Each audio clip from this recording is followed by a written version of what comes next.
Welcome back guys. So in this lecture we are going to learn about the Tor browser. What is Tor? So as we know, Google is one of the web browser used for accessing the surface web. Similarly, the Tor browser is used to access the dark web.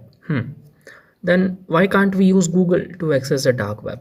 Because the Tor browser anonymizes the web traffic using the Tor network, making it super safe and easy to protect your identity online. Actually, as you can see on the screen, the logo of Tor browser is an onion, right? Well, it's because the onion symbolizes the multi-layer protection which is provided by Tor. Tor completely hides your identity, your IP address, as well as the location from where you are accessing the dark web. Whereas due to this multi-layer protection browsing, the deep dark web through Tor may be slower as compared to accessing the surface web or the CLEARNET using various other browsers. Tor is also illegal in several countries that want to prevent its citizens from reading, publishing, or communicating anonymously.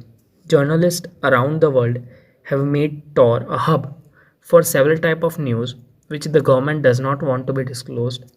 Several news related to corruption and sensitive topics can also be found on the browser, due to which the governments are working to break the Tor anonymity properties, while on the other hand, researchers are on hard work improving it. Tor browser is also available for Android and iOS.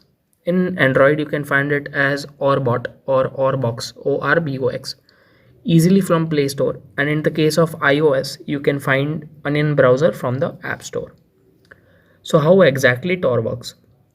Tor keeps its users anonymous using the blockchain technology. Blockchain technology is also used in transfer of digital currencies like bitcoins to make transactions untraceable. So as you can see in the diagram, let's say Alice is trying to open the Tor browser. So first of all, Alice device gets the dictionary or directory of all the available Tor nodes from a server, right?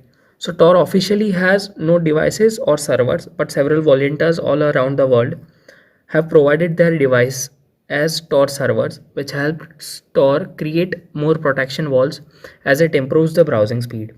So after Alice device gets the list of all available Tor nodes, the Tor client picks a random path to the design server, and at the end of each node, the signal is encrypted. As you can see in the diagram, the green lines are the encrypted lines, wherever the red lines are not encrypted.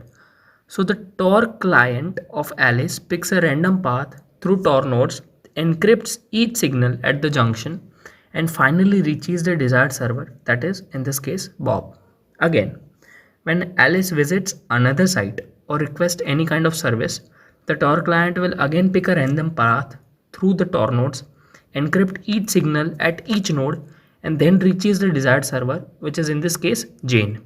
So you see, there are many phases of encryption between the client and the server, which makes the hacker or any third person party nearly impossible to trace.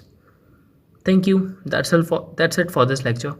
Hope you learned about how the Tor browser works. In the next lecture, we are going to learn about Tails, another secure way to protect your privacy. Thank you very much. See you there.